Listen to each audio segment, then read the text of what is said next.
in Dodge City and in the territory on west, there's just one way to handle the killers and the spoilers, and that's with a U.S. Marshal and the smell of Gunsmoke.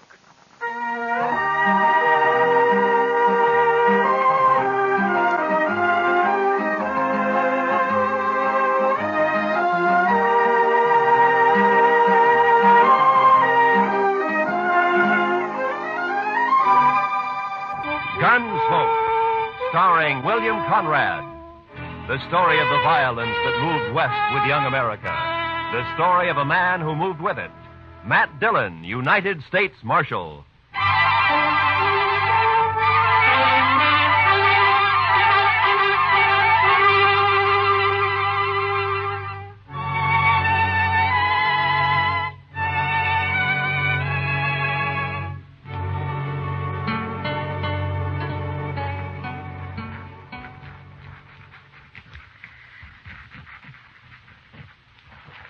Mr. Dillon, I've been thinking. Yeah? We ought to renovate this place. What? Renovate it? Oh, blast it, Chester. What's the matter? Oh, nothing. I was trying to write and listen to you at the same time. That's all. It can't be done. Well, Marshal. Yeah, what's the matter, Lee? I'm drunk. the way he was walking, I thought he'd been shot. No, I'm not shot. I never saw you drunk before, Lee. Well, would you like a little coffee or something? Ah. There's my gun. Now lock me up. What?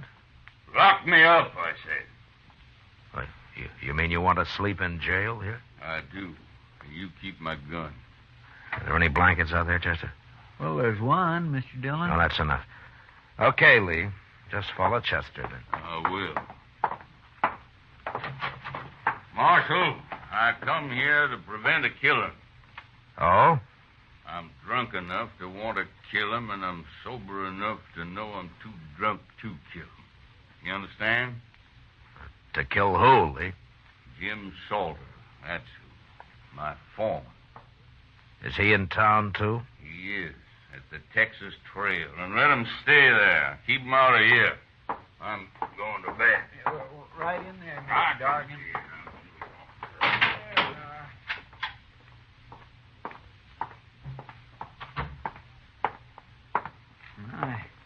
I never saw Mr. Dargan like that before, Mr. Dillon. No. I wonder what he was fighting with Salter about. Maybe Salter started it. Maybe he's drunk, too. Well, if he is, knowing him, he'll be after someone else to fight with now. I think I'll go take a look, Chester. All right, sir. Oh, Chester, if Lee wakes up, just give him another drink, huh? Yes, sir.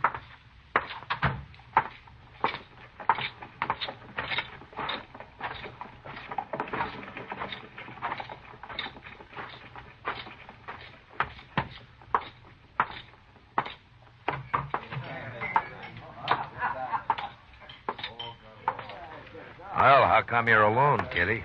Being alone isn't so bad, Matt, sometimes. Oh? Buy you a drink? No, thanks. I don't see Jim Salter anywhere. I wouldn't complain about that. Well, then he was here, huh? Sitting right where you are. And he'll be back any minute. How drunk is he, Kitty? Well, he isn't very drunk. It might be an improvement. It'd break his heart to hear you talk like that. If he has one. Here he comes now. Let's ask him. You look sober enough.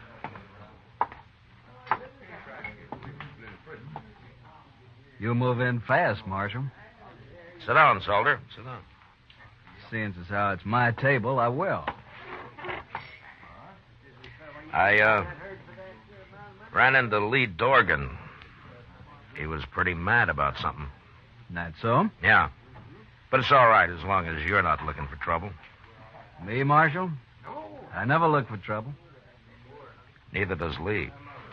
Now, you know those Southerners, Marshal. They're always getting insulted about something. You've been foreman on Lee's ranch for over a year now, Salter. This the first time he's wanted to kill you? Is that what he said? That's what I heard him say. Oh, yeah. Well, Marshal Lee's had a little bad luck with his cattle, that's all. When he's had a drink or two, he needs someone to blame it on. You know how it is with these greenhorns. No. How is it? If it weren't for me, he wouldn't have as many cows as he's got. Now he's lost a few strays, he's all upset. Well, as long as it doesn't end in gunplay. Oh, me and Lee get along fine when he's sober. Yeah. You have to leave, Matt? I'm afraid so, Kitty. Then I'm going to bed. Hey, wait a minute. You can't do Who that. says I can't, mister? Good night, Matt. Good night, Kitty. Well, I'll be.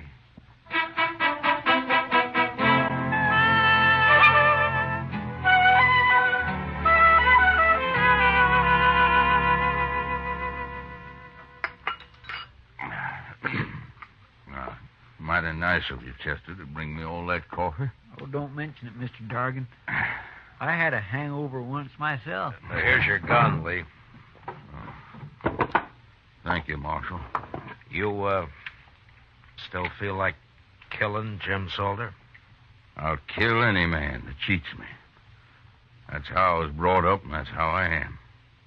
So? I guess it's just instinct that tells me I'm being robbed by him, Marshal. I got no proof at all. None whatsoever. What is it, Lee? Don't your cattle tally up right? Look, I came out here from Alabama 18 months ago. I bought a ranch. I'm trying to raise beef. I've learned a little, but I can see it takes years to be a cattleman. Meantime, I'm green and I'm an easy mark, but I'm not so dumb I can't count. Marshal, I branded over 300 calves last spring and fall, and more than half of them are missing right now. Stolen? I don't know, Marshal. I've asked every rancher and every buyer around here to be on the lookout for my brand that hasn't turned up once. Well, why do you think Salter has anything to do with it? Instinct, I told you. I just don't trust him. Nothing more, but it's enough. Well, then why don't you fire him? Pride, I suppose. I want to beat him at his own game, whatever it is. Well, good luck at it, Lee. Well, I need more than luck, Marshal. I need a little help. I just don't know enough about this business. You're asking me to help you? I am. But how? Come out to the ranch. Take a look around. Maybe you'll see something I can't see. Well, I don't know. We're branding again tomorrow, Marshal. Come out then. You got to help me. I'll be ruined if this goes on anymore. All right, Lee, I'll come. But, will you promise me one thing? What's that? If Salter does prove to be guilty, you won't try to kill him? No, I can't promise that. I respect the law, Marshal, but I got my own code, too. Thanks, just... Now, wait a minute, Lee. You're stubborn, but I don't think you deserve being ruined. All right, I'll come. Thank you, Marshal. Thank you. You know, the reason I got drunk last night was because I just felt so almighty helpless. Mad and helpless. Yeah, I know the feeling. See you tomorrow.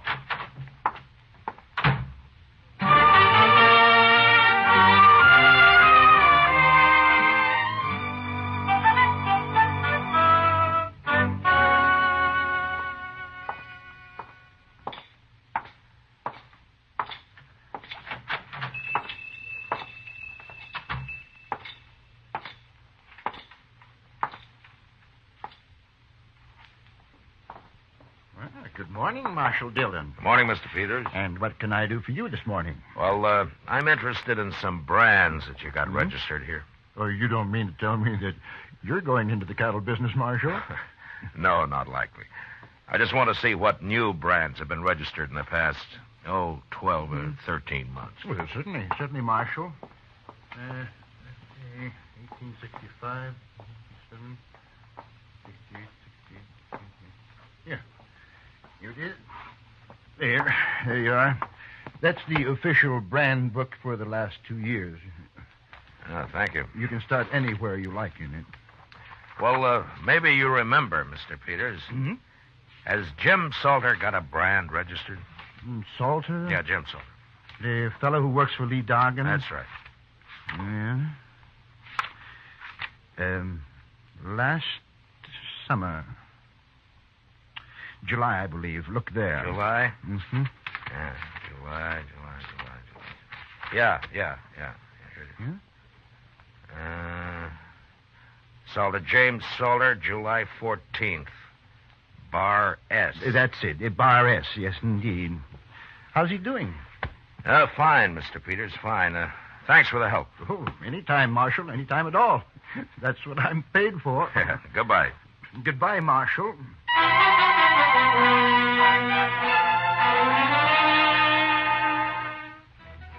When we weren't working, most of the cattle buyers in town spent their time drinking toddy and telling lies at the Dodge House. And there I learned that a number of Bar S calves had been sold in the fall and some more of them in the spring. They remembered because it wasn't often a man sold only calves, and also because the brands were newly burned on. But they said the brands were clean, and there was no question of any previous marking having been altered. I figured Salter was a whole lot smarter than the ordinary rustler. And the next day I found out just how smart.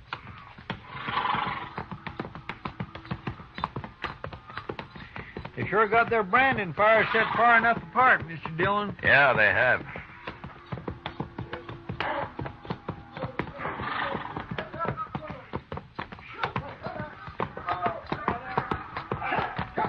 There's Jim Salter now at this first fire. Oh, we'll stop and say hello, Chester.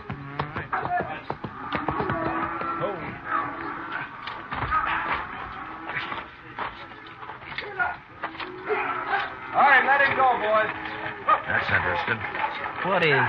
I'll tell you later.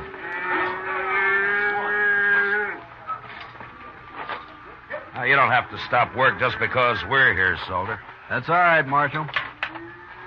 Yeah, but you didn't brand that one. You just have to cut him out and rope him again.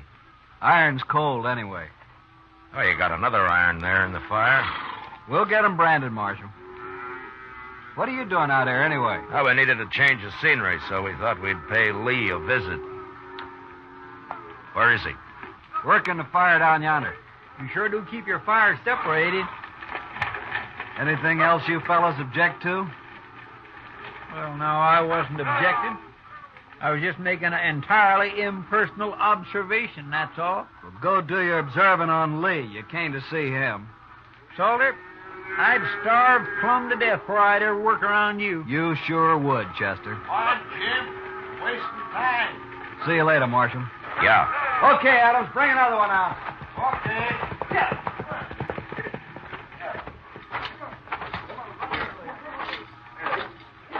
He's smart, that Salter. To me, he's just mean and downright graceless. Well, he's that too, Chester. Oh? You got something figured out, Mr. Dillon? I got it all figured out. What? Salter's stealing cattle, all right. I know just how he's doing it. But the problem now is how to handle Lee Dorgan and that code of his. I wouldn't want to see Lee hung for murder. No, sir. I surely wouldn't either. Hello. Hi, Marshal. Hold it, man. How are you, Marshal? Chester? Fine, Lee. Dorgan? We're about through for the day. Why don't you ride on down to the house? Okay. I'll be along directly. We stopped by Salter's fire back there. Oh, how are they doing? Fine. Tell me something, Lee. Does Salter always work alone with those same two cowboys? Yeah, come to think of it, he does. Why? I was just curious. We'll see you at the house, Lee. Sure, Marshal. Tell the cook I'll string 'em up and supper isn't ready when we get there. All right, I'll do that.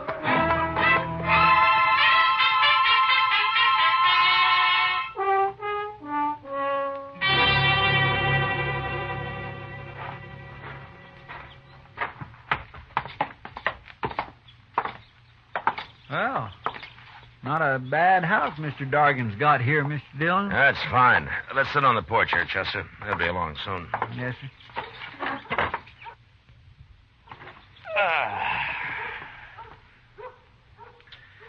Mr. Dillon, Yeah. I've give up trying to figure it out about Salter. You'll just have to explain it. Well, I told you he sold fresh branded calves under the Bar S mark that he's got registered. Yes, sir. Well, those were Lee's calves. Did you ever hear of using a cold brand, Chester? A cold brand? Yeah. You can either put it on through a wet blanket or you can just keep the iron hot enough to burn hair and press it down lightly so it won't scorch the hide. Well, Looks like a fine brand for a few months. That is until the calf sheds. I'll be doggone. And then the calf's as unmarked as the day it got dropped. You can brand it at leisure with any mark that appeals to you, like a Bar S, for example. So that's what Salter's been doing. He was about to put a cold iron on that calf a while ago when we rode up. Sure. He works at a distance from Dorgan because the other cowboys had noticed right away what he's up to. Poor Lee. He's sure right about being green at this business. Well, he's going to learn now, Mr. Dillon. No, Chester, I can't tell him. Well, why not? Lee meant it when he said he'd kill Salter if he had any proof. And if he did that, he'd be worse off than he is now. Well, then why don't you just arrest that man? Yeah, the judge would let him off, I'm afraid. Cold brand can be laid to carelessness. Of course, we could wait a couple of months and catch him doing his Bar S branding. That's risky, too, though. Well, what are you going to do, Mr. Dillon? I don't know, Chester. But I'll have to figure something out by morning.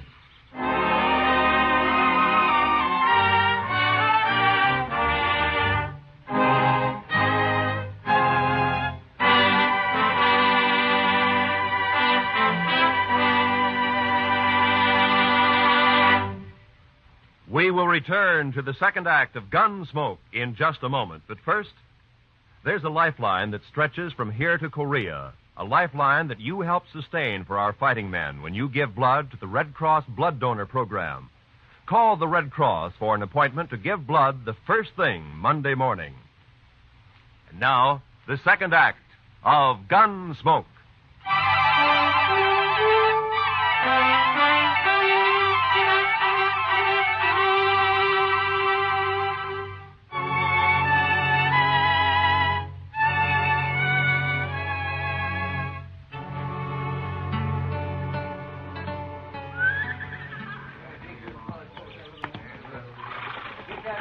I don't understand it, Marshal. It just doesn't make any sense to me, but I asked for help, so all right, I'll do as you say.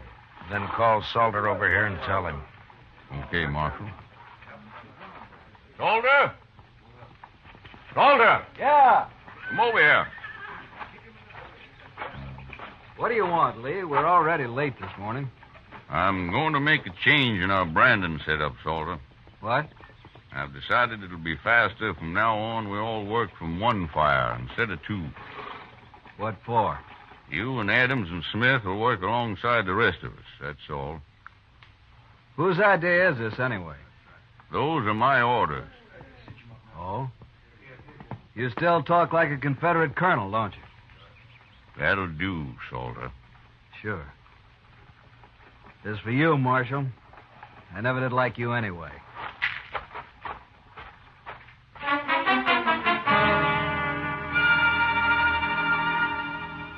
It must have been pretty hard on Salter that day, having to put a permanent brand on Lee Dorgan's calves with a good hot iron.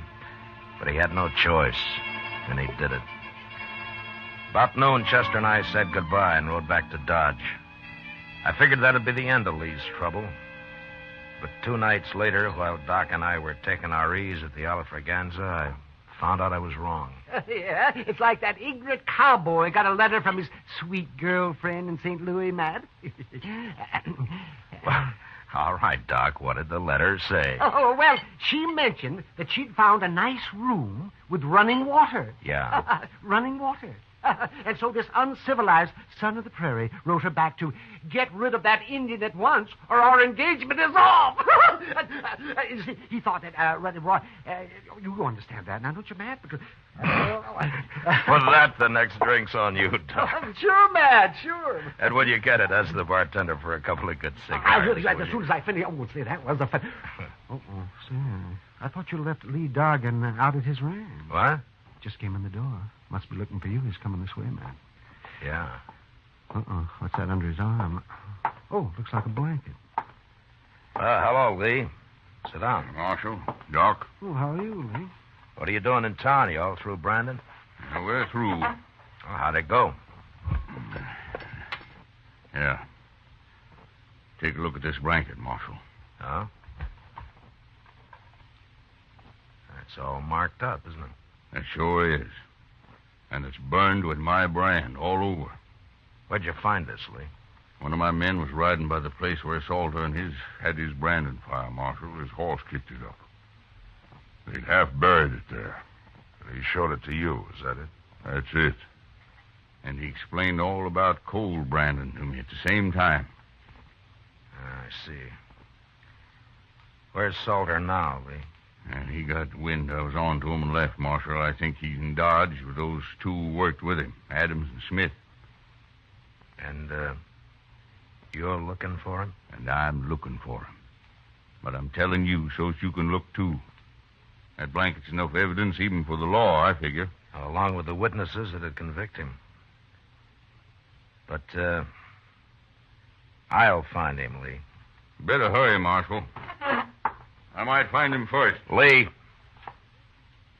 you'll stand trial if you kill him. I'm not worried about that. So long, Marshal.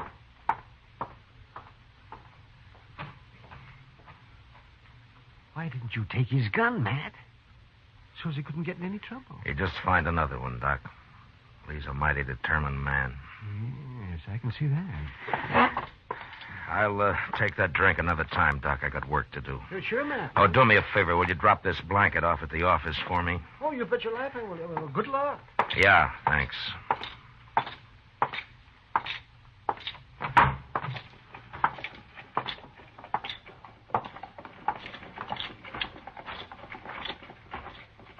Mr. Dillon? Mr. Dillon? Yeah, what is it, Chester? There's something wrong, sir. I just saw Salter and two men walk up behind Lee Dargan over there and grab his gun. What? Well, where are they? They were headed toward Kelly's stable. I thought I'd better find you first. Come on.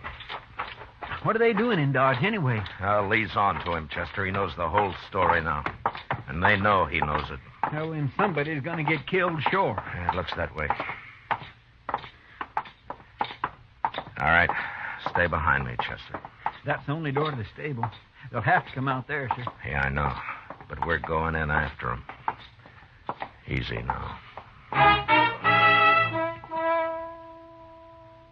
The entrance to Kelly's stable was open, but there was no light showing. Chester and I stepped quickly around the frame of the door, then we stopped just inside, waiting for our eyes to get used to the darkness. We could hear voices in the back where the men were saddling up. And then, suddenly, we both saw it at the same time. The first stall, Mr. Dillon. Look. Yeah. It's Mr. Dargan. They hung him. Yeah, they just did it. He can't be dead yet. Here, take my knife and cut him down. You can climb up on the feed box. I'll cover you from here. Now, hurry. Yes, sir, I'll hurry.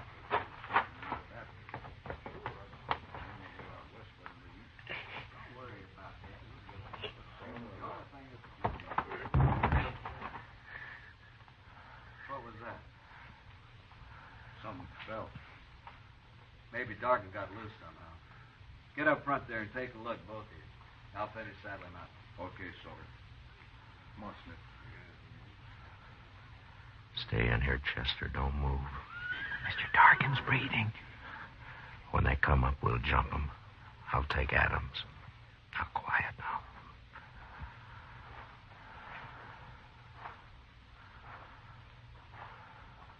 I don't see him. Rope must have broke. Let's hit him on the head and have done with it. You do it, Smith. I'll wait here. Yeah, okay. Let's see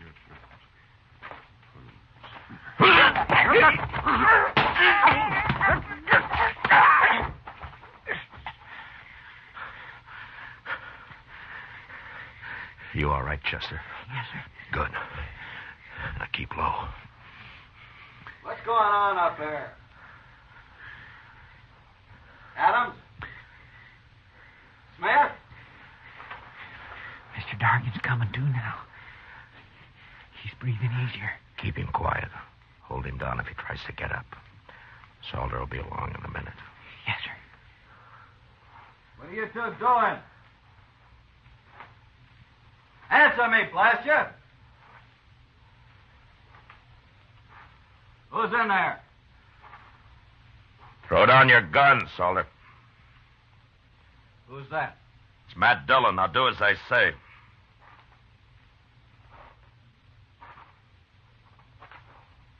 Sure, Marshal. Here it is.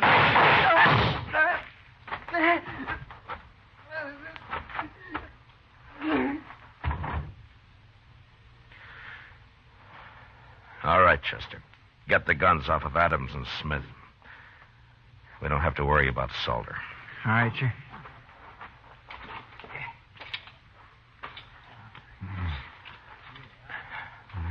Lee? Lee, how are you? Oh, it's good to breathe again, Marshal. I was about gone. Well, you're all right. We got him. And Salter's dead. You won't have any trouble now. No. But it's not easy the way you people educate a man out here. Well, if it was easy, Lee, anyone could manage. Well, thanks, Marshal. Yeah. Sure.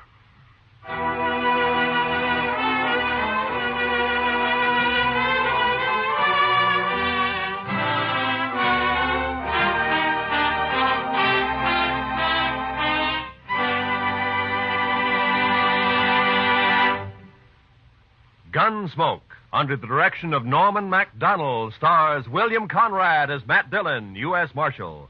Tonight's story was specially written for Gunsmoke by John Meston, with music composed and conducted by Rex Corey. Featured in the cast were John McIntyre as Lee, Harry Bartell as Salter, and John Daner as Peters. Parley Bear as Chester, Georgia Ellis as Kitty, and Howard McNair as Doc.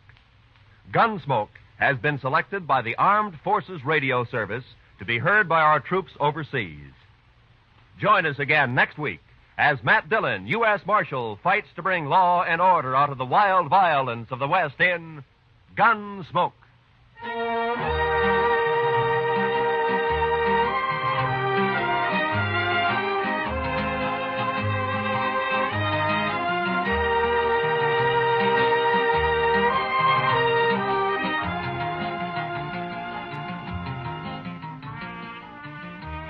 A flirtation that leads to a killing interests Mr. and Mrs. North this coming Tuesday night on CBS Radio. Don't miss Kiss of Death when Pam and Jerry North go into action against a murderer. Also, Tuesday night on most of these same CBS radio stations, John Lund, as yours truly, Johnny Dollar, brings us his latest adventure in probing fraudulent insurance claims. Mr. and Mrs. North and yours truly, Johnny Dollar. They're both thrilling Tuesday nighters at the Star's address. This is Roy Rowan speaking, and this is the CBS Radio Network.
Brought to you by L&M, the modern cigarette that lets you get full, exciting flavor through the modern miracle of the pure white miracle tip.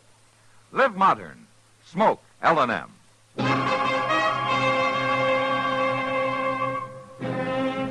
Around Dodge City and in the territory on West, there's just one way to handle the killers and the spoilers, and that's with a U.S. Marshal and the smell of Gunsmoke.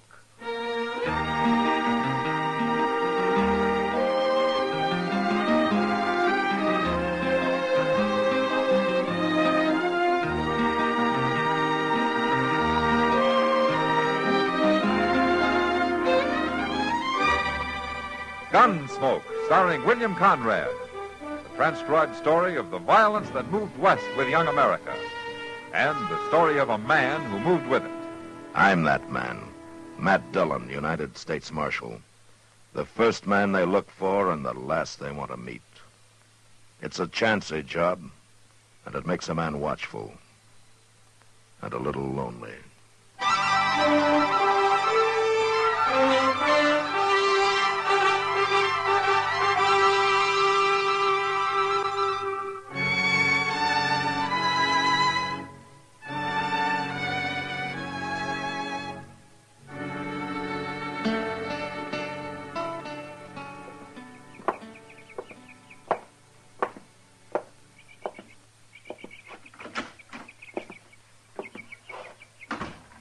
Morning, Dr. Clay. Oh, good morning, Neielson. You wanted to see me? No, I never wanted anything less than to call you in here. You got bad news. Yeah, it's been bearing down on me for 2 days. But you've got to know, Neielson. I'm not going to make it? No. Sooner or later, that bullet in you is going to kill you. Are you sure? Yes, sir, I'm sure. Well, I feel good enough, Doc. You could be wrong, couldn't you? Well, I wish I was. I don't know if I'm right in telling you about it, but I treated the same kind of case at Shiloh. And the bullet kept moving, just like yours. And there was no way to stop it. How long did it last? Not as long as you have. You've been going 2 months since the fight. And how much longer I got, Doc? Well, there's no way to know. Another month, maybe longer, maybe less. I just thought you'd want to know, Neielson. Better to know now than when it's too late to do anything about it. What are you going to tell Alice? What's there to say? Well, with her planning the wedding, there ought to be some explanation. You, want me to tell her? Just say I changed my mind and I'm heading west. Where are you going? Back to Dodge. To look up the Mailer brothers? If they've killed me, I don't see any reason to let them go on living.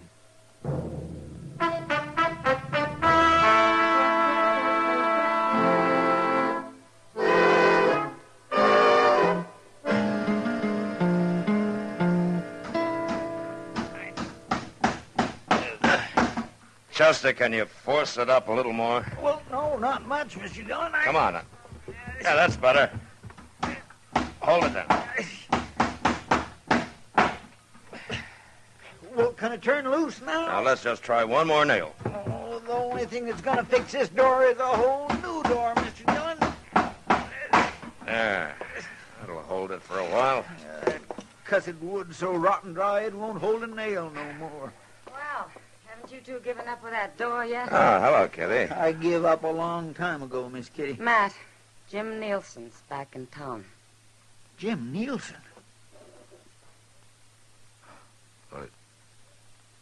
Neielson's dead, Kitty. No, he's not. He's at the Long Branch right now, spreading the word that he's come back to kill the Mailer brothers. Are you sure? I've seen him. I've heard him. Well, have the Mailer boys heard about it? It won't take long, the way it's getting talked about. Tom Mailer rode up to Clay City, Mr. Dillon, day before yesterday. Charlie's the only one in town. And I guess I better go see him. What about Neielson? Well, if he's spreading the word, he'll be where I can find him anytime I want.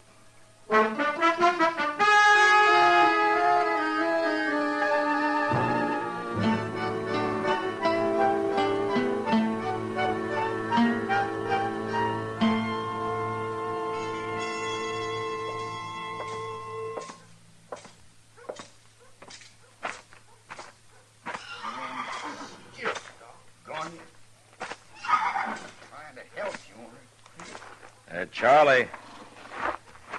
Oh. Afternoon, Marshal. Hello, Charlie. What's the trouble? Oh, this blamed mare got a rock in her hoof.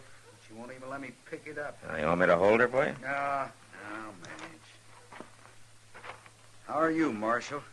Oh, I'm fine, Charlie. Fine. Charlie, did you know that Jim Neielson was in town? Neielson? Neielson's dead, Marshal. Tom did for him. He's not dead. He's back in Dodge looking for you and Tom. All right. He's welcome. Look, Charlie, I know a lot of people are on your side, but there are a lot of others on Neielson's, and I'd like to stop this trouble before it goes any further. It was a fair fight, Marshal. I know it was. Any time Neielson wants to stand up again against either of us, we'll be ready. It'd be better if you'd stay out of sight until he leaves. I can't do that, Marshal, and you know it. People would say I was a coward. What people say isn't important, Charlie. I don't hide from nobody. Now, the only thing behind that fight was some temper and some strong words. Aren't you man enough to forget it? What are you going to do about it, Marshal? There's nothing I can do if you're set on facing Neielson. Except try and get him out of town.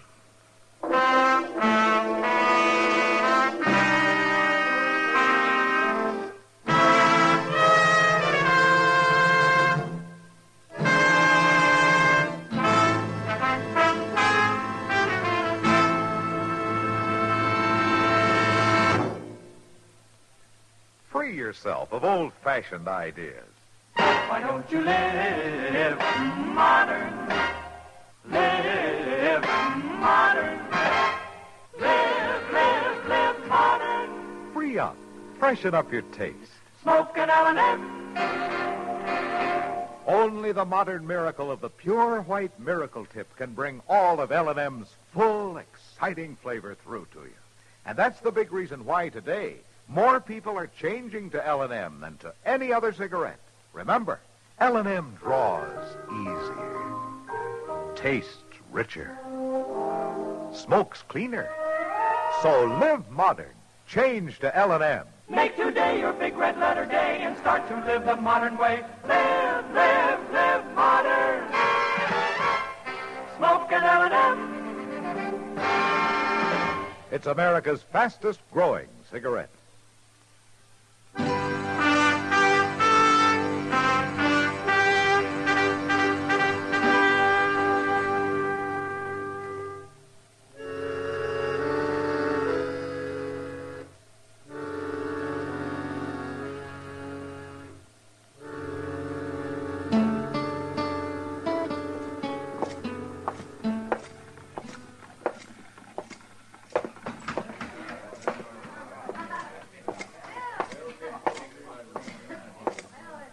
Hello, Neielson. Marshal? Well, I didn't expect you'd ever get to Dodge again. Guess you thought I was dead, Marshal, along with a lot of other people. You didn't look very healthy when they took you out of here. I'm still alive, for a little while anyway. What good is it doing you to be back here? Well, everybody figured the fight was over, but I don't happen to think that way. It's a lot of trouble over nothing. You and the Mailer brothers are good men and peaceful ones. You were drinking and there were some names called. But that's sure no reason for you to come back and stir it all up again. They thought they'd kill me, Marshal, and they were proud of it. I don't think they were. Look, Jim, I'd like it if you'd go back to Abilene. I'm not going to do it, Marshal. I got nothing to go back to, nowhere. What does that mean? I'm going to die from that gunfight we had. The bullet's still in me. Oh.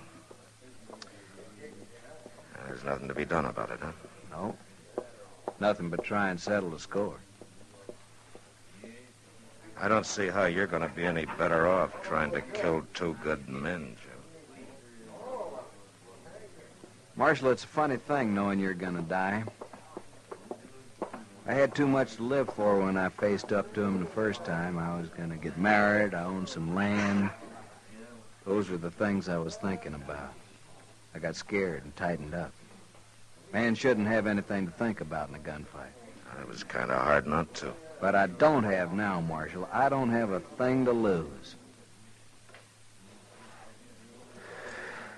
Jim, you're a bad man to have in town. I won't be here long. You can count on that. Drink with me, Marshal? No. No. Not tonight, thanks. Neielson. I hear you're looking for me and my brother. You forget it, Charlie, and get out of here. Where should I get out to, Marshal? You want me to run away, Neielson? Hold it, Charlie!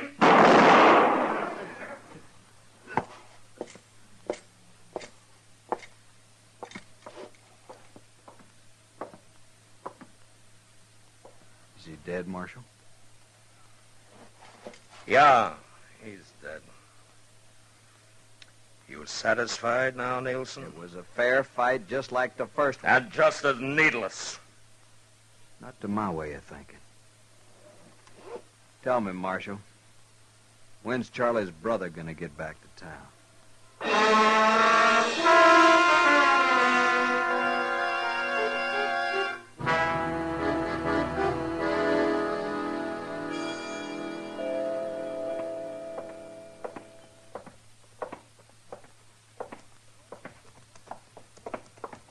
Tom!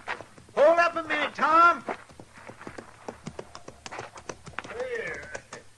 Well, hello, Chester. What you doing way out here? Mr. Dillon wanted me to stop you before you got up to the plaza. Yeah, what for? Well, Jim Neielson's waiting for you. Neielson? Wait. What about my brother? Charlie's dead, Tom. Did Neielson do it? Charlie come after him. I thank you, Chester. And thank the marshal. Tom, you gonna ride in anyway? I got no place else to go.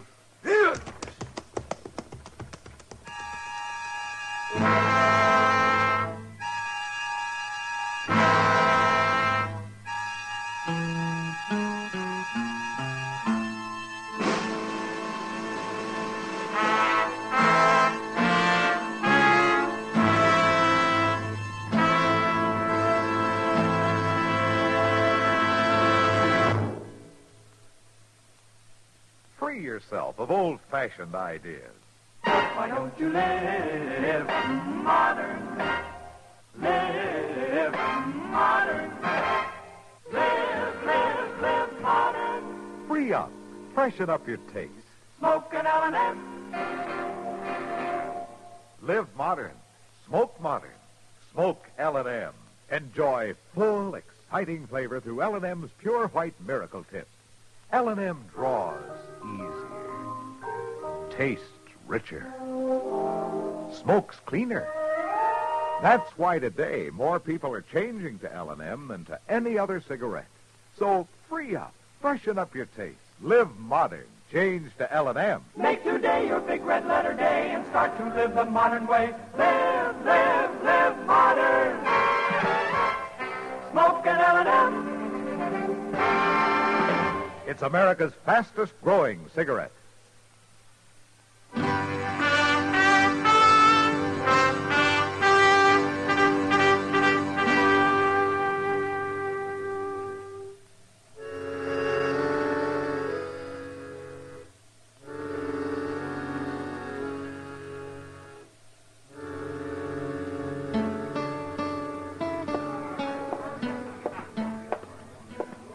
Hello, Kitty. Tom, I thought you were in Clay City. I was. I did real well, too.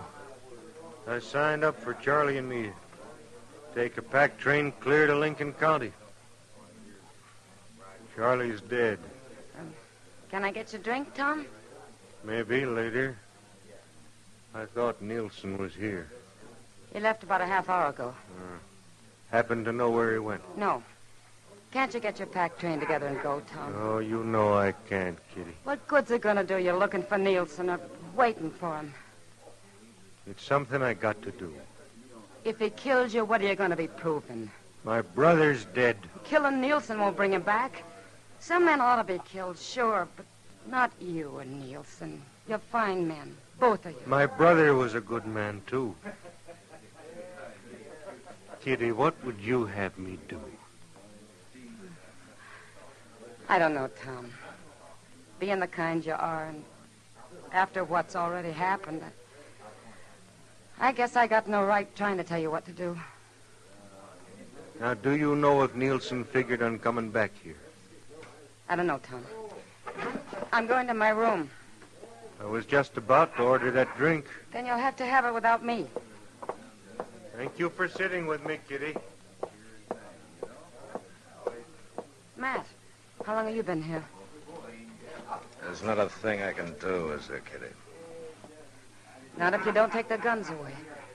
They'd only find more. Then you watch them kill each other, Matt. I can't do it.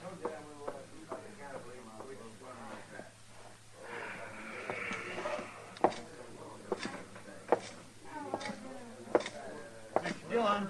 Yeah? He's coming, Mr. Dillon. How long, Chester? It won't be but a few minutes. He was looking for Tom over at the Alfraganza. All right.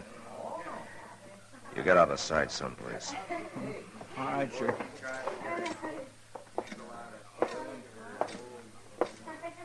Afternoon, Marshal. Hello, Tom. Look, Tom, I'm going to ask you to do a brave thing. Will you let me keep your gun for as long as you're in town? No, I won't, Marshal. You and I have been good friends, Tom. I'd like to keep it that way. But you won't do what I say, huh? What would you do was you in my spot? What you're going to do, I guess. Tom, it's a different kind of a fight this time. Neielson's going to die from the bullet you put in him 2 months ago, and he knows it. He's got nothing to lose. I kind of wondered why he come back. That's why. Now, will you either take off your gun or get out of town? I'd like to leave, Marshal. I'd like to be rigging our string of mules with Charlie. But there won't be any more of that. All right. All right, Tom. I told Neielson, and I'll tell you from the beginning, this thing has been needless. My mistake was not throwing the three of you in jail right off. Marshal Dillon, have a drink with me. No, thanks, Tom. I'm going back to my office. Goodbye.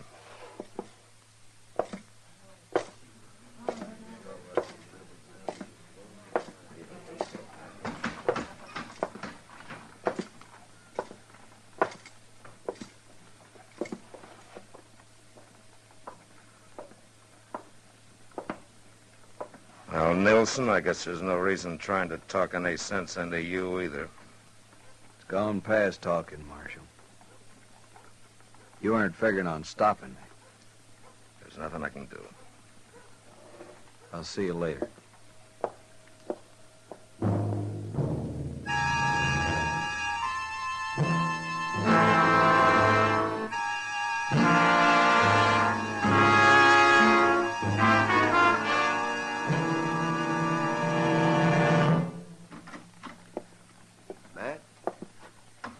Doc, how, There was nothing I could do for him, Matt. He's dead. Oh, my goodness. Seemed like such a waste. He was a good man, both of them was. There's no reason for you to feel bad, Matt. You tried your very best to stop it. someday there's going to be a law about carrying guns, and there's going to be fights like these that'll bring it. A man's got the right, Mr. Dillon. They're going to lose it, Chester, if this sort of thing doesn't stop. Doc, I'll have the body taken away. All right, Matt. I'll go with you if you want me to. Yeah, sure, Chester. I think I'm ready for that drink everybody offered me. Me too. You reckon Miss Kitty knows? By this time, I'd think so. There he is, Mr. Dillon. Hey, Neielson!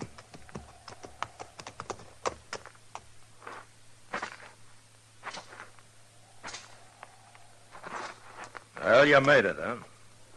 You killed both the Mailer brothers. Yeah? And in fair fight, huh?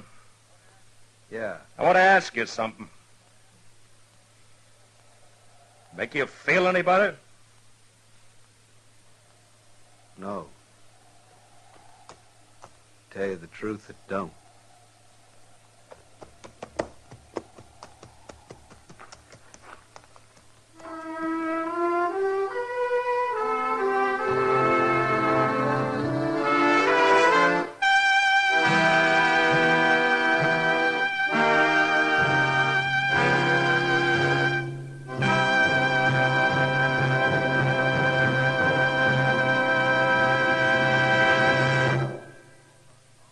In a moment, our star, William Conrad. Americans today are earning more money than ever before. And smart Americans are planning ahead, too, to preserve prosperity. They're investing part of their paycheck every payday in United States savings bonds. And you can, too, an easy, automatic way, by joining the payroll savings plan and buying savings bonds regularly where you work. With payroll savings, money is set aside for you by your employer before every payday, in any amount you say. That way, you never plan on the money and never miss it. Payday after payday, these sums grow into savings bonds, and before long, you'll find you have a collection of them. And remember, every Series E bond you buy pays back $4 at maturity for every 3. That's right. You get back $4 for every 3 invested. Help today's higher earning power pay off for you tomorrow. Begin saving regularly with United States savings bonds. Join the payroll savings plan. And now, William Conrad.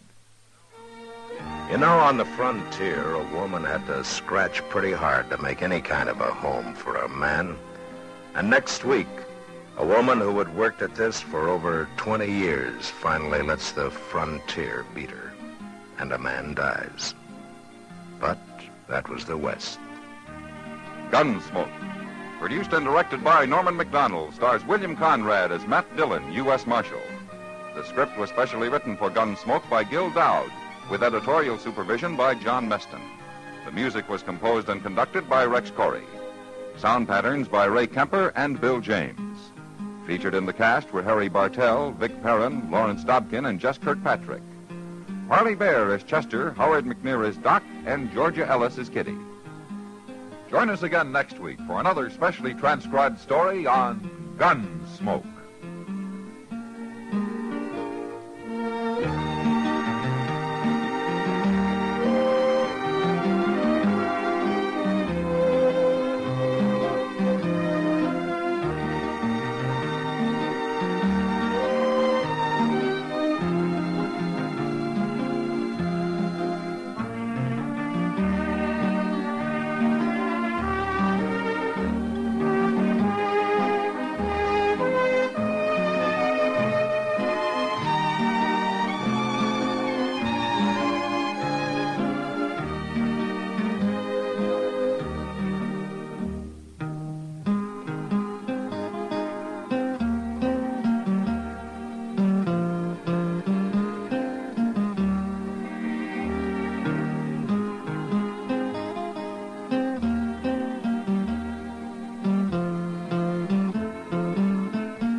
Around Dodge City and in the territory on West, there's just one way to handle the killers and the spoilers, and that's with a U.S. Marshal and the smell of Gunsmoke.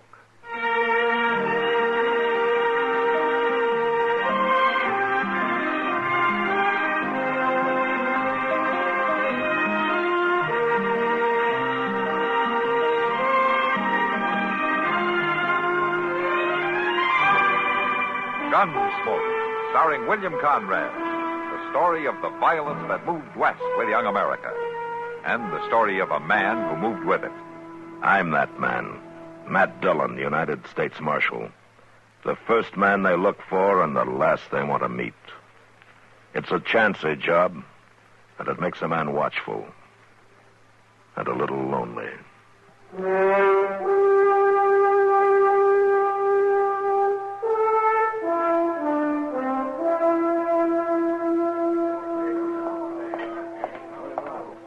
Marshal? What? Marshal, I've been looking for you. Oh, hello, Tush. I just want to ask you one question. All right, go ahead, ask. Are you not sworn as a matter of bounden duty to uphold law and order in Dodge City? Well, I guess you could put it that way. Then why don't you get up from that there table and go out and find that cow? Cow? Goodness, you think all Mr. Dillon's got to do is go around hunting some scrawny old cow? You keep your mouth shut, Chester. No, just a doggone minute here. Ain't nobody going to smart off at Sit me down, like Chester. Sit down. I You too, Tush. You keep waving your arms like that, you're going to get apoplexy. I ain't got no time to sit down, Marshal. I got 1,400 head of cattle over across the river, bawling and a frothing. I got buyers up at the Dodge House willing to pay pretty near anything I ask because I'm bringing in the first trail herd of the season, providing I can. Marshal, you've got to find out what happened to Oney Hager and that gall-dying cow of his. Well, how do you know anything has happened to him? They ain't at that shack of his, neither one of them. If he was just going visiting, he wouldn't take the cow, would he? He might. Oney Hager's pretty crazy about that cow. You shut up, Chester. I didn't ask you. I didn't ask if you asked. I was just saying my own sense. All right, Chester. Look, Tush, why don't you just sit down and have a beer, huh? Oney will be back in his own good time. Well, his good time ain't mine. Bert Collins is bringing a herd up for the Circle C. He ain't more than 2 days behind me. And if he gets his cattle across that river and into them shipping pens first, he'll get the big price and not me. Well, I'll check around town in the morning and see if anybody knows where Oney went. Or to ask his neighbors, they ain't seen him for 4 or 5 days, or the cow either. And, Marshal, I'm reminding you of your sworn duty. My sworn duty doesn't include going out and scouring the countryside for a missing cow, Tush. Not even if there's been foul play done? What are you talking about? That shack of his has tore up something awful, like there was a big fighting ruckus in it. Is that the only reason you think something's happened to Oney, the way the place looks? Marshal, Bert Collins wouldn't stop at nothing to get that herd of his in ahead of me. He's just low down mean enough. Well, it's too late to start tonight, but I'll see what I can find out first thing in the morning. All I'm asking, Marshal, for you to enforce the law and protect the innocent and bring a guilty to justice. Yeah, I'll try to do all of that, Tush, the first thing in the morning, huh? Now, why don't you check in at the Dodge House and try to get some sleep? I doubt I'll close my eyes. All them cattle on the far side of the river, all that money on this side. I won't sleep a wink, Marshal, but I hope you pass a pleasant night. Thanks, Tush. My goodness, Mr. Dillon, all that fuming and fretting over a 16-year-old cow that's a dang skinny, her hip bones stick out like a hubs on a wagon wheel. Yeah, but she comes in handy, though, for a job like this. Oh, Matt. Chester. Oh, hello, Kitty. Hi, Kitty. Sit down. You like to have some beer? Yeah, thanks. All right. What's Tush Lee all worked up about, Matt? Oh, he's got a trail herd that he wants to bring across the river. He's pretty upset because he can't find Oney Hager and that cow of his. What's Oney Hager's cow got to do with it? Well, for land's sake, Miss Kitty, everybody knows you got to have a cow or a steer that's a good swimmer and it'll take the lead if you want to drive a herd across water. Well, I didn't know it. Is that true, Matt? Yeah, that's true. See, a lot of herds have a natural leader or two, and if they'll take to water, the rest of the cattle will follow them across. But you try to force the herd in, the chances are they'll panic and half of them will drown. Huh. I never heard of it. Oh, Oney Hager makes a lot of money every season just leading the herds across the Arkansas. That old cow of his takes to water like a duck. Well, then it's not a joke. Without that cow, Tush is in trouble. Sure, he's in trouble. When Bert Collins hits here in a couple of days with his herd, there's going to be more trouble. But he's already here, Matt. Huh? Collins? Yeah, I seen him on the street this afternoon. Ain't he due in yet? No. He must have had a gun ahead. Mr. Dillon, Tush said that shack of Oney's was all tore up like they'd been a fight. Yeah. And Oney's not one to go off on sudden trips. You know something, Kitty? I think you're right. It's not a joke.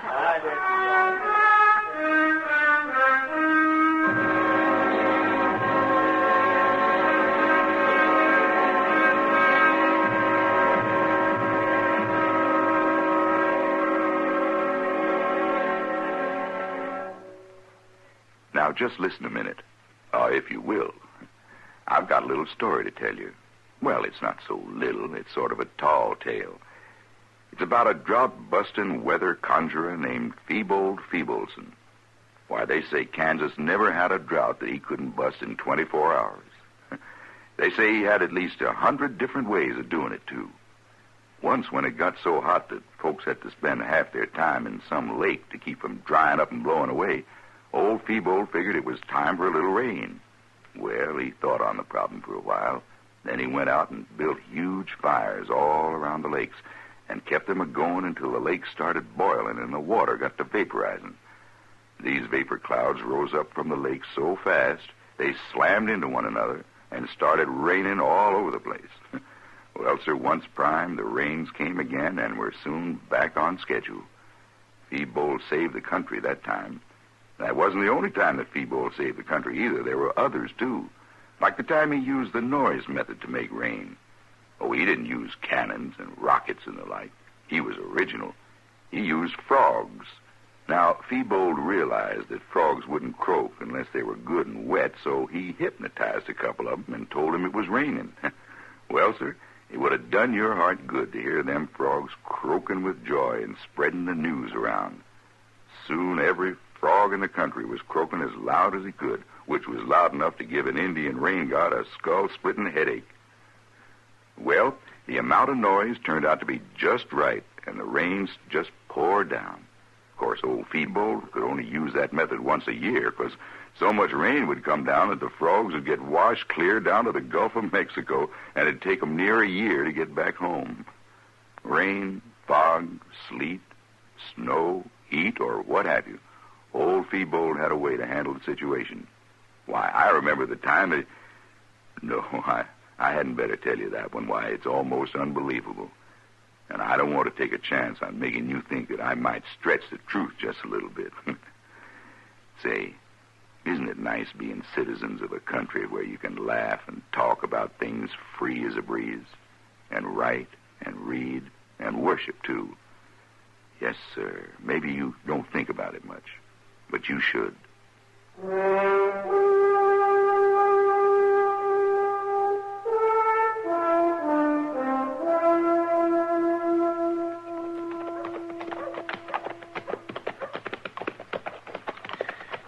It sure is good to get back, Mr. Dillon. I'm terrible hungry. Matt! Oh, Matt! Huh? Wait a minute. Oh, hello, Doc. Oh, Doc. Want to talk to you. All right.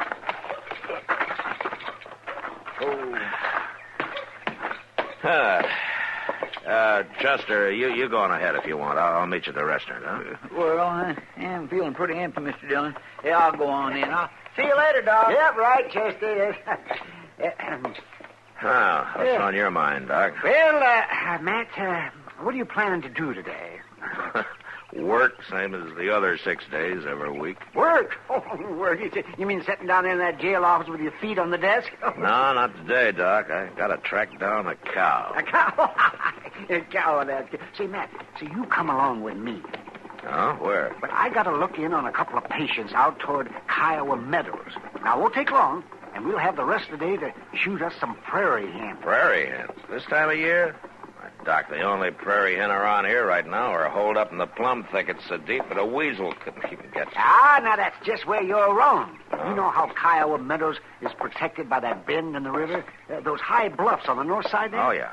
And these last few weeks, it's been mighty warm for this time of year. Yeah. Well, it's made a kind of a false spring out there in the meadow. Now, the way I hear it, it's just as green as May, with a stand of young clover coming up there, and wild timothy and buffalo grass, and the prairie hens are just swarming. You know something? That's possible, Doc. I remember something like that happening a few years back. Well, come on, then. Let's get out there and get at it. Well, Doc, I already told you. I gotta find a cow. What? Are you serious? Yes. I thought that was a joke. I wish it was. Say, you haven't seen anything of Oni Hager, have you? You mean Oni's cow? Uh-huh. Oh, my. That old bag of bones? Well, if that old bag of bones doesn't turn up pretty quick, it's going to cause the worst fight that this town's ever seen. Oh, fight. Now, who'd have bothered to fight over that scrawny old walking carcass, huh? Except Oni, of course. No, not Oni. Couple of pretty tough boys named Bert Collins and Tush Lee. Seone's disappeared, and that's the trouble. Tush thinks that Collins has had something to do with it. I'm not too sure, but what he may be right. Eh? Well, what do you mean? Well, Chester and I just got back from a look at One's shack this morning. There's been a fight in it, all right. The cook stove's knocked over. Table's smashed. No sign of One or the cow anywhere. Oh, well, gee, Matt, maybe he went on a trip. He took his cow along? Oh, well, no. Say, Matt, if anyone done something to poor old One, they ought to be hung. Well, I feel the same way, Doc. He's got his faults, but he's a harmless old coot, and he never did any hurt to anybody in his whole life. Yeah. It kind of looks like somebody did some hurt to him, though.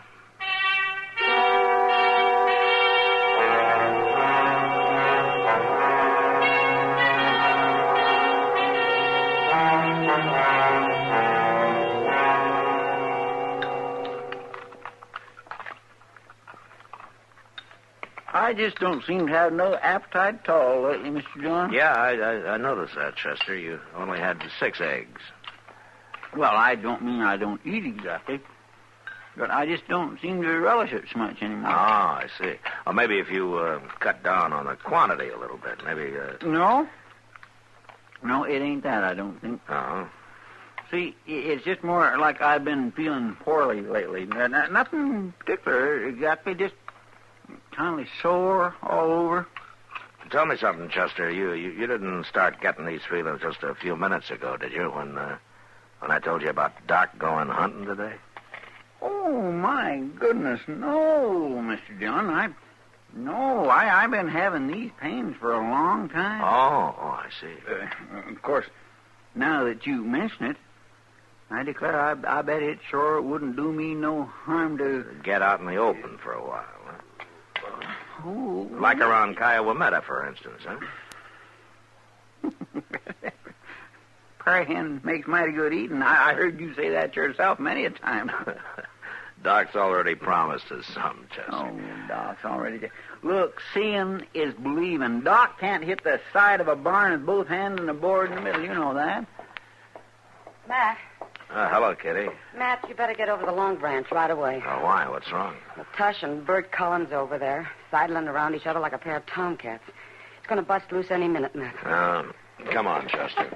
I got some flapjacks here. Well, bring them with you.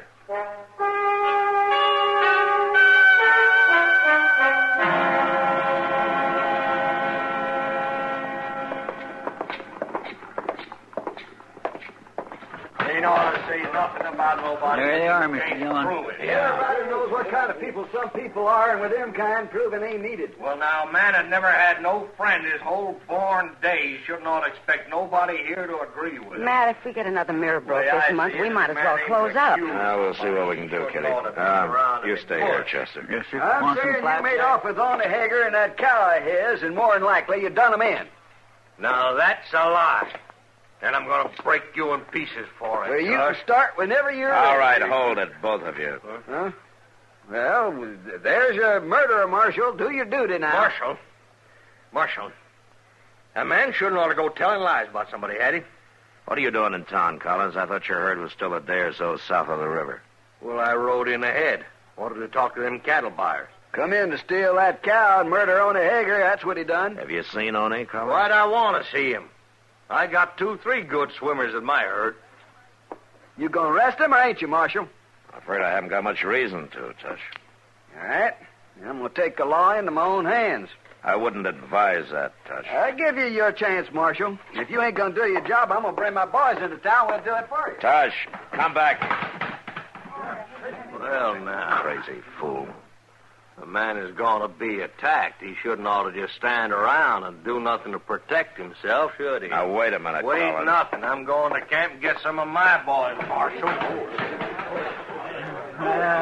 Doggone old cow sure is causing a lot of trouble, ain't she, Mr. Dillon? Yeah. And it's going to get worse.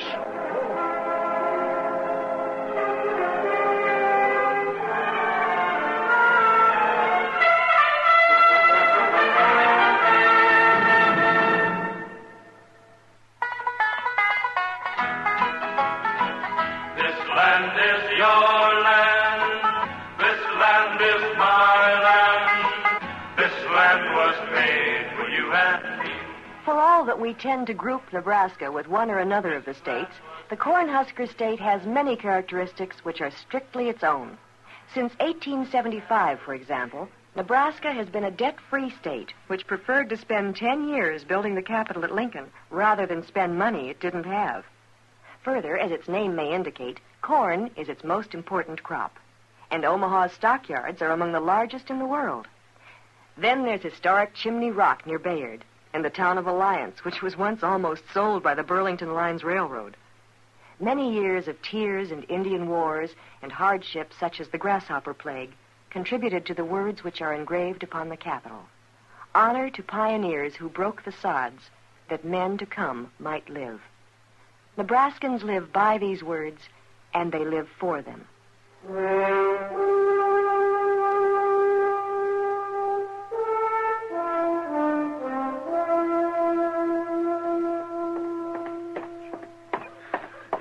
Situation like this just keeps my nerves tore to pieces. It's just awful. Mr. Dillon? Mr. Dillon? Shut the door, Chester. Oh, Hester.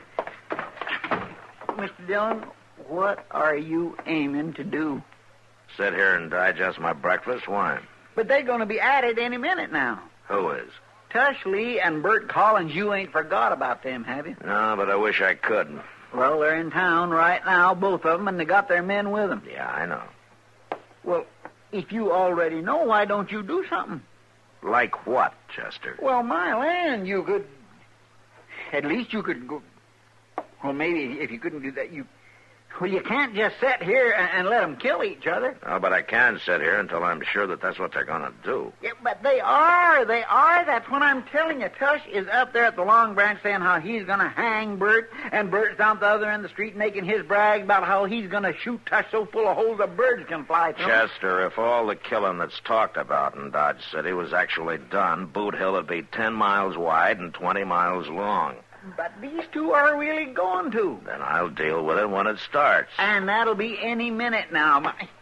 Everybody else in town thinks so, too. Take a look out this window. There ain't a soul in the street except for some crazy fool leading a... Mr. Dillon? Yeah, what's the matter? Tony Hager. What? Oh, he's got his cow. He ain't dead at all. Come on.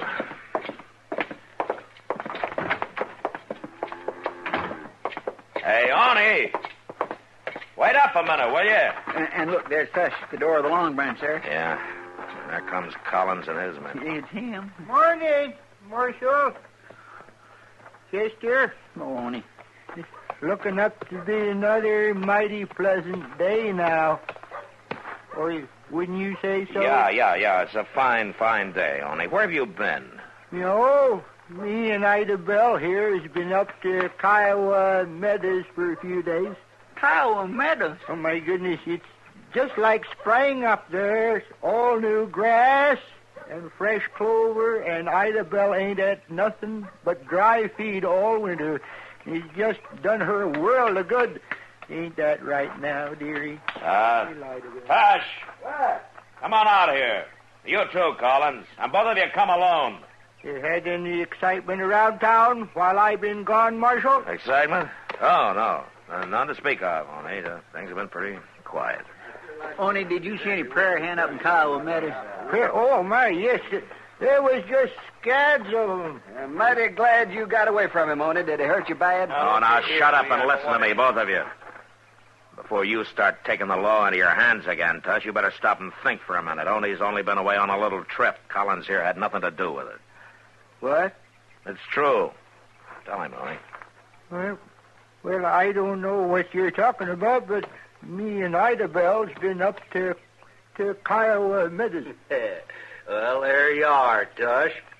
Like I told you. Well, how was I to know? Well, you didn't know.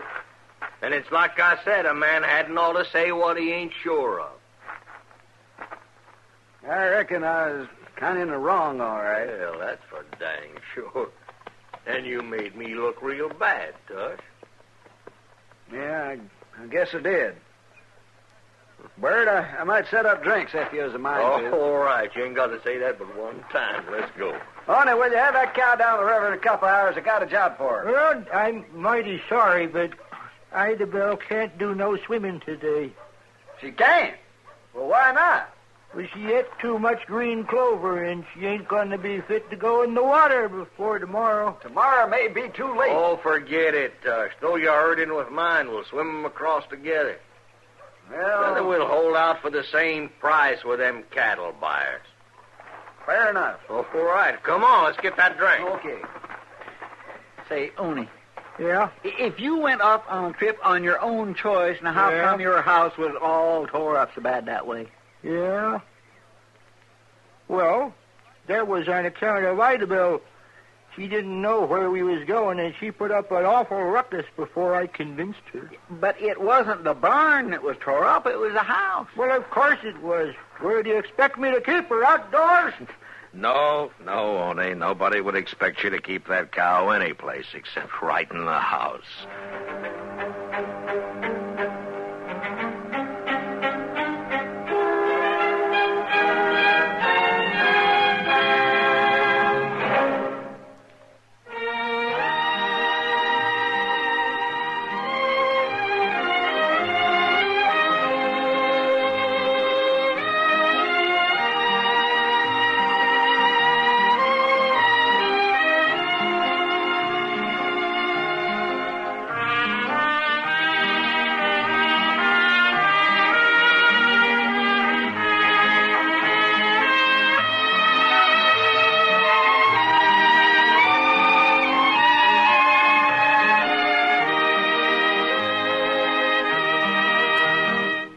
Gunsmoke. Produced and directed by Norman McDonald. Stars William Conrad as Matt Dillon, U.S. Marshal. Featured in the cast were Parley Bear as Chester, Howard McNear as Doc, and Georgia Ellis as Kitty. George Walsh speaking.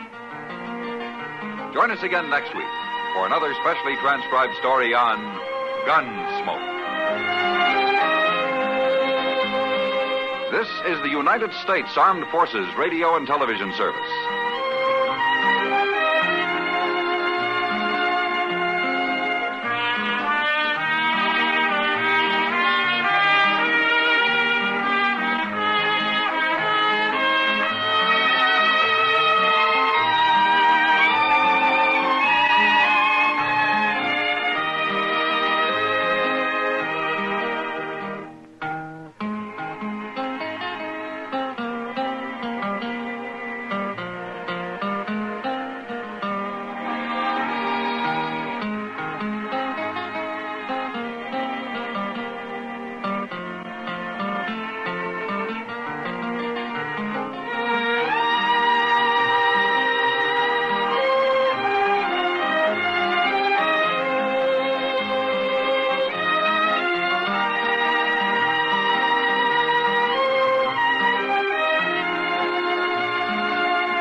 Around Dodge City and in the territory on west, there's just one way to handle the killers and the spoilers. And that's with a U.S. Marshal and the smell of gun smoke.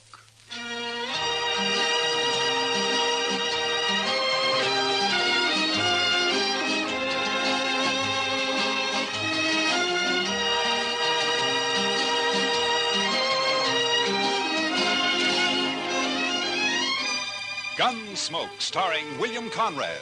The story of the violence that moved west with young America. The story of a man who moved with it. Matt Dillon, United States Marshal.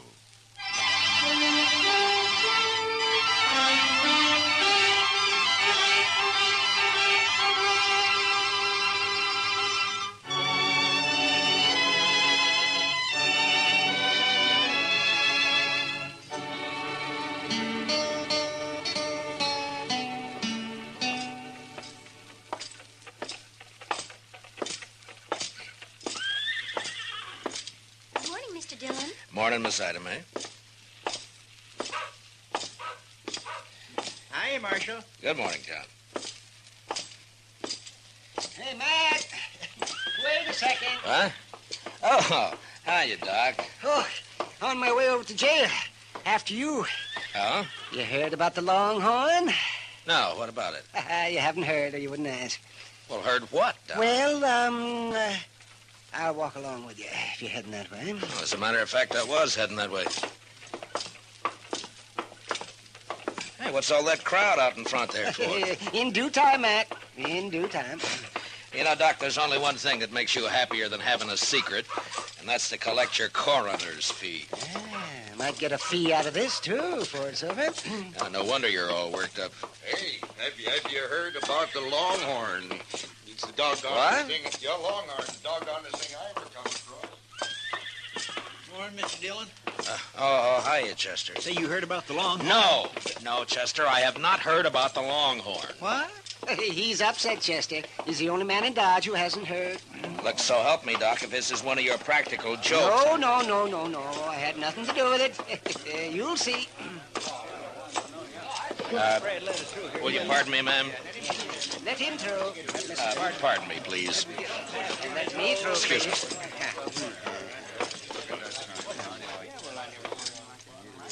Well, Mr. Dillon? What do you think of it, Matt? Aside from the misspelled words. The Longhorn been closed all morning? Yep, locked tight. That sign was on the door daylight.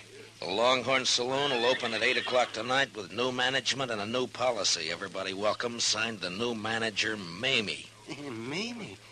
That's a woman, Matt. Lately of Kansas City, St. Louis, and points east. Well, I don't know, Mr. Dillon. We never had a woman running a saloon in Dodge City before. And we won't now, Chester. The boys won't let her last an hour, I'm afraid. Be kind of fun for that hour, though. And another thing, if this Mamie is the new manager, what's happened to Herman Bleecker? Well, I don't know. He must have sold it to her. He didn't say anything about it yesterday morning. That's right. I saw him over at the livery stable in the afternoon showing off one of them fancy vests he's always ordering. And he never said one word about it. Well, you know that little popinjay. He's flighty. Probably happened sudden. Too sudden, Doc. Even for Herman. Say, come think of it, I haven't seen him all morning. And he's usually strutting up and down Front Street, preening himself like a powder pigeon. Yeah, he's probably upstairs there, sleeping in, getting ready for the opening tonight. We gonna be here, Mr. Dillon? Mamie. Mr. Dillon? Huh? Oh, yeah, Chester. We're gonna be here.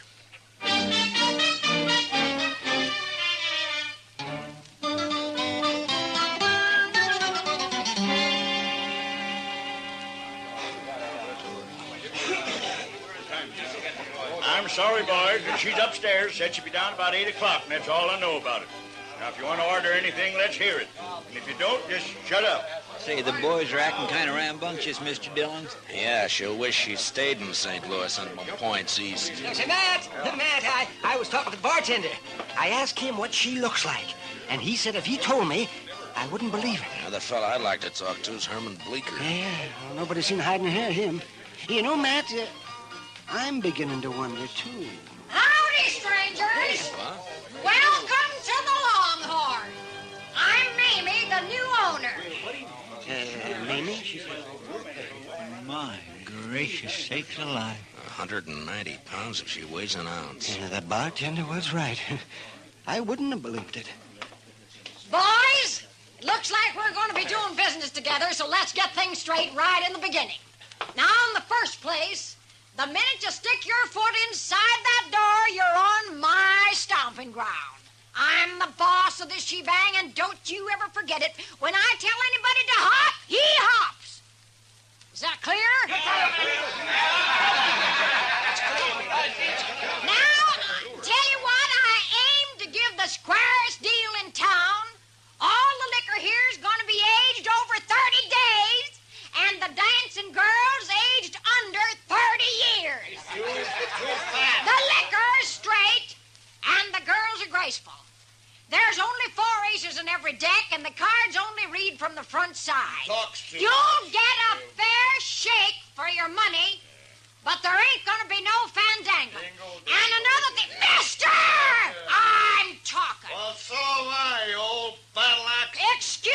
ready, boys? Oh, looks like it started, Mr. Dillon. Yeah, wait a second. He paid for his drink? Yes, ma'am. All right, you wall-eyed little maverick. Come Throw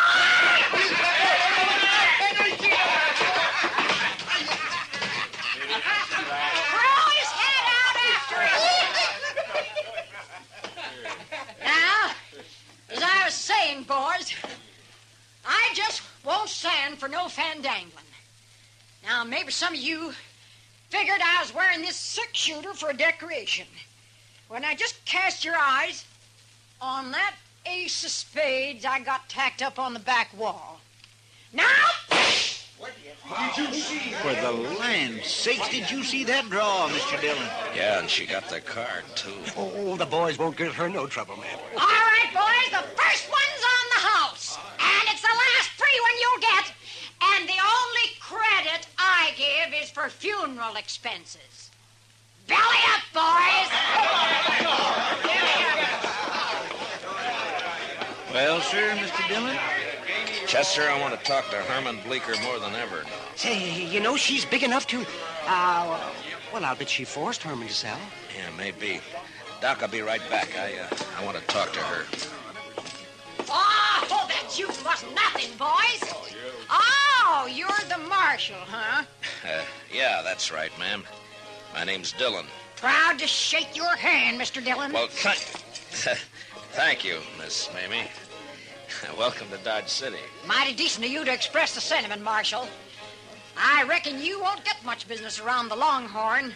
I'll take care of any trouble that's around here. It'd be quite a change. The boys used to push Bleecker around every now and then. Oh, that runty little prairie dog. I didn't know he was planning to sell, Miss Mamie. He must have made up his mind in a hurry. Yeah? I made him an offer, and he took it. Just like that. He found himself some new living quarters, I suppose. Oh, yeah. He moved right out last night. Oh. I wonder where he's holed up. Huh? There are a couple of things I'd like to see him about. Well, now, I'll tell you, I'm afraid he left town, Mr. Dillon. I think he said something about taking the Santa Fe to St. Louis, now that I remember. Oh, I see. Well, that's too bad. I'd sure like to have seen him. Well, I'll probably drop in now and then, Miss Mamie. Sure. Anytime, Marshal. For you, it's on the house. Thank you. What'd you find out, Mr. Dillon? Let's get out of here, Chester. Coming, Doc. Sure. Oh, yes, with both ears a-flapping.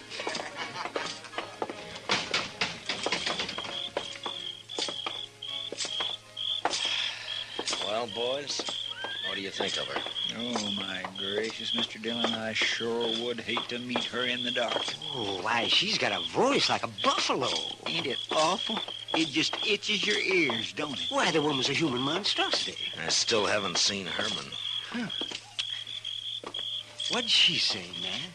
She says she thinks he left town. Oh, Chester, I want you to check all the rooming houses and hotels along Front Street. I'm going to go to the railroad station and the stage lines. I'll meet you over at the jail. Huh? Yes, sir, Mr. Dillon.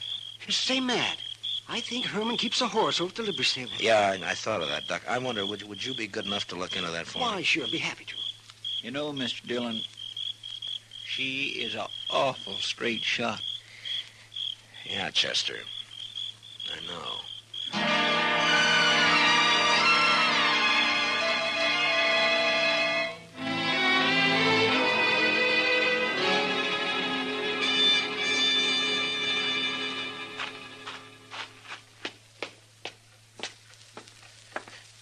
You here, Matt? Oh, yeah, come on in, Doc. Well, his horse is still over at the stable. He didn't tell them anything about leaving. He didn't leave, Doc. Mamie came in on the 9 o'clock train last night. Only one train out after that, around midnight. He wasn't on it.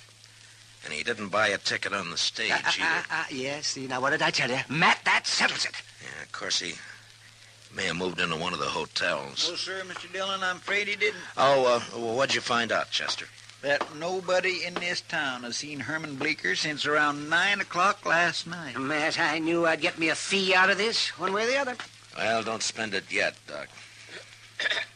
What? Buenos noches, señores. Oh, Manuel. Come on in. Gracias, señor Dillon. Well, what's on your mind? Pues, senor, I was at the railroad depot when I hear you ask about the little one, El Senor Bleecker. No? And the other, the senora. Oh, there is much woman on that one. Well, there's no argument there, Manuel. Senor, last night I have seen something which is strange. No? I am come home very late, 1 hour, 2 hours before dawn. I was visit a friend, you understand? Yeah, I understand. You see, I am walk home in much hurry, and it is very dark, senor, when at once I see this lantern in the arroyo behind the Longhorn Cantina. Oh, a lantern, you say? I am think, what is this? So I wait, and this lantern is come toward me. And when it is close, oh, this woman who I have no see one like her. Oh, what a scare. Well, what was she doing in the arroyo? I do not know, but is one thing I forget. She has carried something in her hand. Well, what was it, Manuel? A shovel, senor.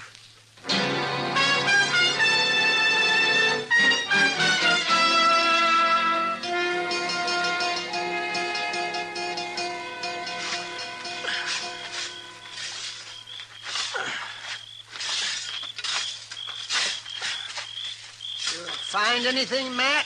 Well, there's something here, Doc, but I can't quite... Hold the lantern over here, will you, Chester? Yes, sir, Mr. Dillon. I found something here, if I can just get it loose. Lantern all right, Mr. Dillon? Can you see what it is? Yeah, it's fine, Chester. Yeah, I got it. Oh. It's a boot. Yeah, here's the other one. Yeah. For all that fancy stitching. Matt, those are his. I've seen them on him. Yeah, so have I, Doc. Yesterday, in fact. Here, take him, Chester. Yes, sir. There's a bundle of some kind here. Oh, you found the body, huh? No, it's clothes, I think, Doc. Let's have a look. Yeah. That's all there is, too. The hole doesn't go any deeper. It's hard pan on the bottom there. Hold the lantern down, Chester, and let me get this unwrapped. I'm not so sure about that coat, Mr. Dillon. A lot of them like that around town. Yeah, I know, but take a look at this fancy vest. Oh, that's Herman's. Nobody else in Dodge City'd ever wear a thing like that. Well, from the looks of it, he won't be wearing it again.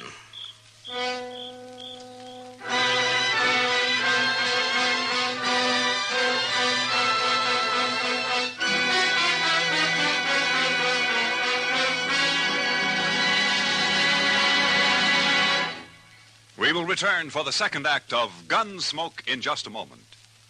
But first, the escape car speeds from the scene of the crime, and the victim notes its license number.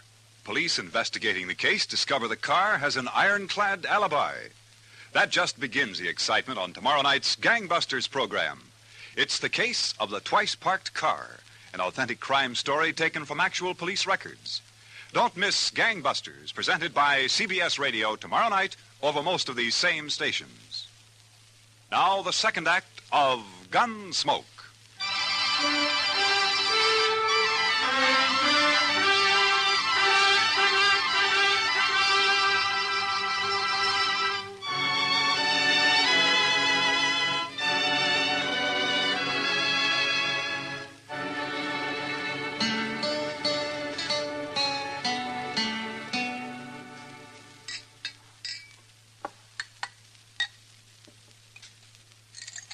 How you coming, Doc? Now, don't rush me, Matt. Don't rush me. I haven't made one of these blood tests in years. If you ask me, I don't see any use in making one now. Well, let me see. Pour the precipitant into here. What other kind of blood could it be except human? Doc, I only want to be sure, that's all. All right. Let me see. 5 drops of the sulfate. You sure look uncomfortable, Matt. Well, how would you like to try arresting that lady, Doc? Not my job to arrest her. All I'm doing is stopping up these loopholes Matt's trying to wiggle out of. Well, that's real decent of you, Doc. Real decent. No, sir, Matt, I don't recall you ever being in such a predicament. Oh, of course, I remember the night you shot it out with the Barkley boys over in the Alafraganza. There were 3 of them, and you did not turn a hair. And then that other time when you got dry gulched by the Platte River gang. All right, Doc, all right. But this is different. If I go to arrest that woman, she's just crazy enough to start a gunfight. Oh, it's a problem. It's a problem, all right. Now, let's see. We'll just shake this up and warm it a bit.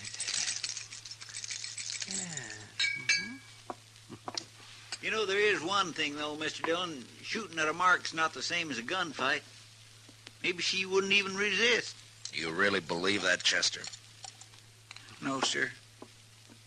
Oh, she ain't a woman. She's a human catastrophe. She sure is for Matt. Well, there's still a chance we may be going off half-cocked here. That blood could have got on Herman's vest a dozen different ways. We'll soon see. Let's see now. A couple of drops of reagent. 1, 2, 3, 4, 5. Yes, now. And we'll look for the color change. So, turn up the lamp a little bit, will you, Chester, please? All right, now. Oh. Well. Yes, well, Doc? Well, it's tough luck, Matt. It's human blood.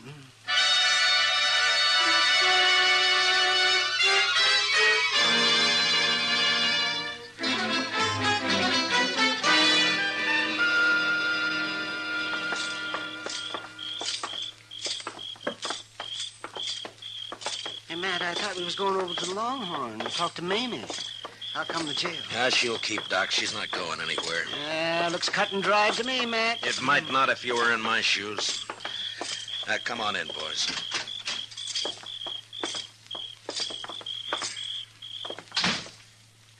You know, Mr. Dillon, when I talked to the barkeep, Finnegan, he said that when he showed up this morning to open the saloon, that woman was already inside waiting for him.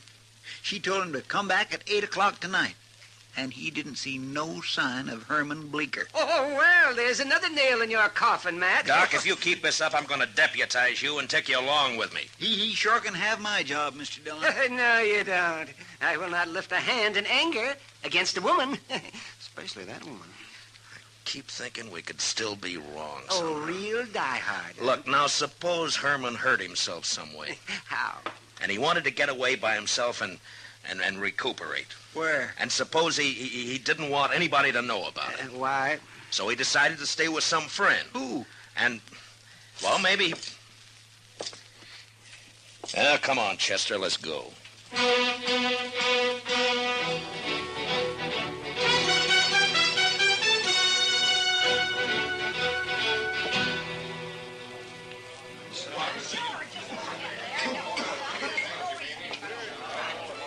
There she is at the end of the bar. What are you going to do, Mr. Dillon? Take her in, Chester. Maybe she'll talk when she's arrested. I gotta get that gun away from her some way. It's not going to be easy. And it's gotta be done. I've never drawn a gun on a woman yet, and I'm not starting now. If I could just manage to... I don't know. There might be a chance. Stick close to me, Chester. Yes, Mr. Dillon. Well, Marshal, mighty glad you dropped back in. I was just wondering how you were getting along, Miss Like May. a kid with 2 tongues and an all-day sucker. Say, now tell me, did you find that little weasel Herman Bleecker? I thought you told me he'd left town. Oh, well, I was just guessing, Mr. Dillon. He said something about planning to. Here, step up and have a shot of poison. No, thank you. As a matter of fact, I came back here for a particular purpose. Chester and I have a little bet on. Mr. Dillon, What kind of a bet is it, Marshal? Well, it was about that shooting trick of yours, hitting the center of that playing card, you know. Chester figures that it was a fluke of luck. He's betting me that you can't do it 5 times in a row. Well, we'll soon settle that. The card's still up there. Stand aside, boys! Mamie's gonna limber up her shooting irons and get out of the way. Get down there, Curly. All right. There's one. Couple of them. You're doing fine so far. How you doing down there, boys? All dead center so far. Say, you there, whatever your name is, what do you think of your bet now? Well, I guess I just kind of lost my head, Miss Mamie. Well, 3 down, 2 to go. There's 4. And 1 more. Oh, yeah. Well, what are you stopping now for, Mamie? Well, I got some rules I go by, Marshal. One of them's never to fire my last shot and leave my gun empty. Yeah, I see. Well, that's a pretty good idea, I guess. Sorry to lose your bet for you, Marshal. I'm convinced. Well, I guess that didn't quite... Chester. Miss Mamie, I guess you're not a gambler yourself, huh? Who says so? I'll take a fair bet at even odds any day of the week and twice in Philadelphia. Well, in that case, I'll make you one. I got a pretty fair gun here. Or at least I thought so till I saw yours in action. Well, I'd say yours is every bit as good as mine. Well, then how about a bet? Your gun against mine on the one-cut high card, huh? Well, now, how? I didn't... Of course, it's all right with me if you'd rather back out on it. Who's backing out? You got yourself a bet, Mr. Dillon. Finnegan, shuffle us a deck. Okay, Miss Mamie. It's a better a fight. Mamie never backs out. There you are, Miss Mamie. Now, who goes first, Mr. Dillon? What? Ladies, always. All right. If you're a friend, Lester'll cut him for us once. It's Chester. Never Miss mind. Chester, be Cut proud. the cards. Yes, sir. Ma'am. Now, let's see what we've got. Jack of spades. That's not bad. Plenty good, Marshal. Plenty good enough to beat anything you can...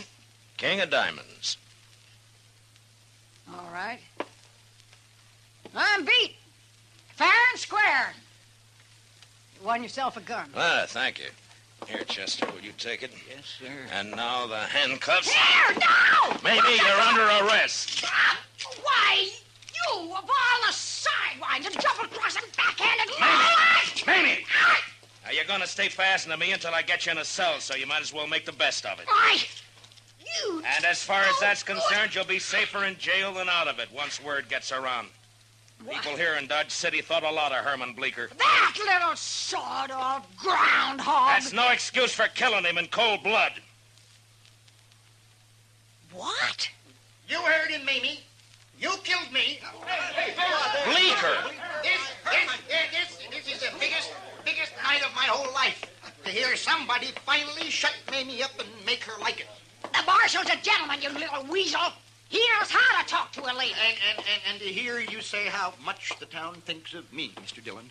What's this all about, Herman? Well, I'll tell you what it's all about. Yes. This little grubworm ran out on me in Cincinnati 3 years ago.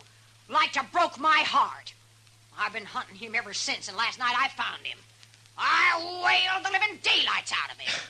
Yeah, he looks like it. But why did you bury his clothes? Mr. Dillon, would you want to be married to a man that dressed like that? She pretty near murdered me, though, Mr. Dillon. I've been up there in bed all day, just too bruised and embarrassed to hobble downstairs. Oh, we had our ups and downs, Marshal, me and Herman. You know how it is. Yeah. Chester, give me the keys to the handcuffs, will you? Yes, sir. I got them right here in... Well, I guess they're over in the... What's the matter, Chester? Oh, Mr. Dillon, when we were digging out there, guess I must have lost them.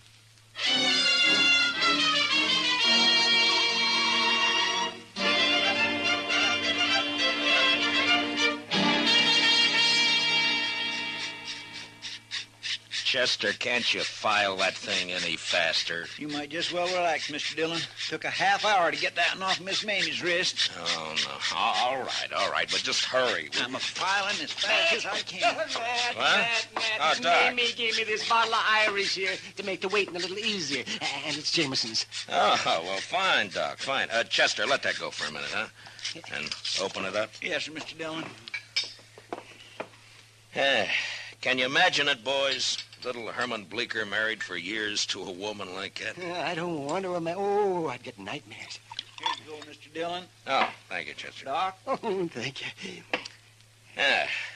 Well, gentlemen, here's to the weaker sex. Mr. Dillon, which one is that?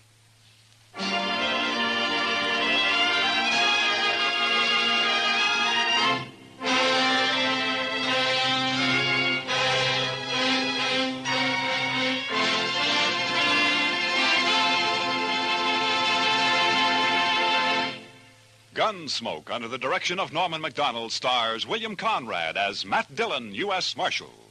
Tonight's story was specially written for Gunsmoke by Les Crutchfield, with music composed and conducted by Rex Corey. Featured in the cast were Jeanette Nolan as Mamie, with John Daner, Ralph Moody, and Byron Kane. Parley Bayer is Chester, Howard McNear is Doc. Join us again next week as Matt Dillon, U.S. Marshal, fights to bring law and order out of the wild violence of the West in Gunsmoke.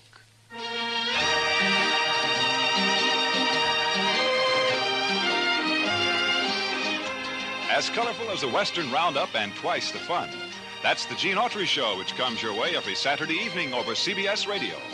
It's one of radio's most distinctive programs, flavored to taste with songs of the sagebrush and melodies of the mesquite country. The Gene Autry Show is 30 minutes you'll enjoy, packed full of comedy, songs, and the genial personality of the one and only Gene Autry. The whole Melody Ranch gang is on hand to entertain you tomorrow night, every Saturday night. So tune in the Gene Autry Show and hit the pleasure trail over most of the same CBS stations. Clancy Cassell speaking. And remember, Broadway is My Beat brings you startling mysteries Saturday nights on the CBS Radio Network.